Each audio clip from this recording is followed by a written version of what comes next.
Bonjour à toutes et à tous, bienvenue dans Au Quotidien en ce mardi 19 mai. Au sommaire, le ras-le-bol des agents de l'EHPAD de Coulanges-sur-Gers confrontés à un manque criant d'effectifs, avec aussi des témoignages de résidents. Direction les cinéastes avec la présentation d'un documentaire avec des témoignages d'habitants d'un foyer de personnes en situation de handicap. Travail réalisé par une classe de terminale Bac Pro Animation du lycée Joseph Roussel. Et puis un autre documentaire, Chemin de traverse. Le réalisateur manceau Nicolas Gabriel a suivi un prêtre et son âne à travers la France pendant 3 semaines. Des absences non remplacées, des effectifs réduits et des agents à bout. Ce mardi, le personnel de l'EHPAD communal de Coulanges-sur-Gers se mobilise et des résidents viennent en soutien. On se sent en danger quand il n'y a personne, il n'y a pas beaucoup de monde. Le matin à la toilette, quand on a des besoins, ou quelqu'un qui tombe, ou quelqu'un qui revient de l'hospitalisation, mon mari par exemple, il n'y avait personne. Une situation que dénoncent ces salariés, 2 infirmières sont en arrêt de travail et les conditions de travail des aides-soignants en pâtissent. On fait des actes qu'on ne devrait pas faire. On nous prend pour des infirmiers, sauf qu'on n'a pas le diplôme d'État, on n'a pas fait 3 ans d'études. Donc en fait, nous, si on donne des médicaments, on ne sait pas vraiment ce qu'on donne à nos résidents. Le personnel évoque aussi un climat de tension et de pression de la direction pour pallier le manque d'effectifs. On nous appelle que ce soit la nuit, parce qu'il manque une personne, ou alors les collègues qui ont travaillé le matin, vu qu'il manque une collègue l'après-midi, elles refont une autre journée jusqu'à 17-18 heures. Des heures supplémentaires non payées que la direction propose de récupérer en RTT, alors que les grévistes demandent des augmentations de salaire. Du côté de la mairie, le maire reconnaît le problème. On n'arrive pas à recruter, on n'en trouve personne. Ce qui fait qu'on est dans l'obligation de faire des modifications tardivement sur les plannings, ce qui explique un peu le mal-être au niveau du travail, parce que nous avons des résidents, mais 365 jours par an, et c'est 24 sur 24. La commune prévoit d'attribuer des primes CIA selon le mérite des salariés, mais exclut toute augmentation. Moi, sincèrement, si je pouvais donner des augmentations au personnel, on le ferait, nous, au niveau CCAS.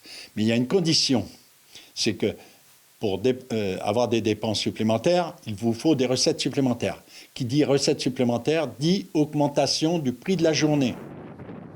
Dans le même temps, la municipalité porte un projet d'agrandissement de l'EHPAD, avec 6 300 000 € sur la table, pour passer de 60 à 70 lits.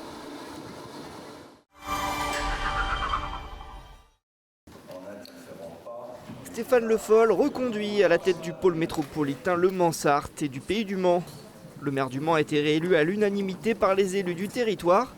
Dans un communiqué, il évoque la poursuite des projets communs en matière de mobilité, d'énergie, d'urbanisme et d'habitat. Stéphane Le Foll appelle aussi à renforcer la coopération entre les collectivités dans un contexte qu'il juge incertain. On se croirait un peu au Festival de Cannes, mais ici, au cinéma Les Cinéastes du Mans, le documentaire projeté est réalisé par une classe de terminale Bac Pro Animation du lycée Joseph Roussel. Le film montre les témoignages de personnes victimes de discrimination, du fait de leur handicap ou de leur différence, quelle qu'elle soit. Est-ce que tu t'es fait insulter ou pas ? Il y a des fois, oui. Le harcèlement, il en est question régulièrement au lycée. Donc le but après, c'était de rencontrer le public, de créer un projet intergénérationnel. Tourné en une semaine et entièrement fabriqué par une vingtaine d'élèves, accompagnés par les professionnels de la compagnie à 3 branches, ce film est une aventure à la fois technique et humaine. Pour tout ce qui est montage, on a été du côté de la Cité du film et qui nous ont prêté des locaux avec des PC, etc. pour faire le dérochage, le montage et les voix off. En animation, on ne fait pas du tout tout ce qui est montage, informatique, tout ça. Et c'est vrai que ça nous a appris aussi un autre système de dialogue avec les résidents. On a appris à les connaître différemment. Au-delà des activités, tout ça, ils ont parlé vraiment, ils se sont ouverts à nous. Ça, c'était bien. Car le grand sujet du documentaire, c'est bien la prévention des risques liés aux discriminations. Les gens ne sont pas tout seuls et tout le monde a besoin de parler, d'extérioriser et de parler de ce qui les touche. Parce que beaucoup ont pleuré, ont pu extérioriser et on voit que c'est important. Ah, vous êtes des jeunes. Stop. Très bien.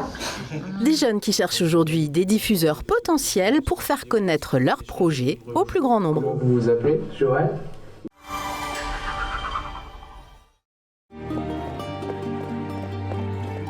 Avant-première et unique projection pour l'instant du documentaire Chemin de traverse, un prêtre et son âne en quête de vie résiliente. C'est ce vendredi au cinéma Les Cinéastes du Mans à 20h30, suivi d'une rencontre avec le réalisateur du film, le Manceau Nicolas Gabriel. J'ai décidé de les suivre pour un peu témoigner de leur intérêt pour l'écologie. Le père Stéphane, ou Stéphane Demaître, il s'intéresse à ces démarches écologiques mais sans prosélytisme, c'est-à-dire qu'il ne va pas essayer de convaincre, sa simple présence, son intérêt et sa mise en lien de différents lieux, des tiers-lieux, des lieux pour le respect du vivant, le respect de l'humain, va suffire en fait, à ce que les gens puissent communiquer entre eux des messages sur une autre manière de se comporter vis-à-vis de la terre et du vivant.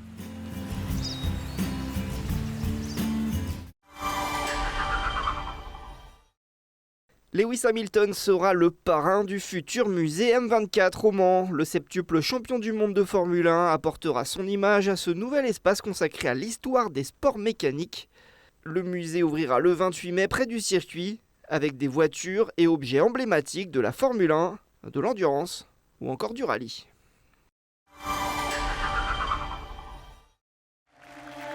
Cette semaine, LMTV Sarthe vous fait gagner 2 places chaque jour pour le dernier spectacle du cirque Arlette Gruss intitulé Parenthèse. Ça se passe à la Fontaine Saint-Martin du 22 au 24 mai. 2 heures de magie à vivre avec une troupe qui tourne dans toute la France mais qui a bien ses attaches dans notre département. Envoyez un mail avec votre nom et numéro de téléphone à jeu@lmtv.fr et Laurence vous contactera si vous êtes l'heureux élu.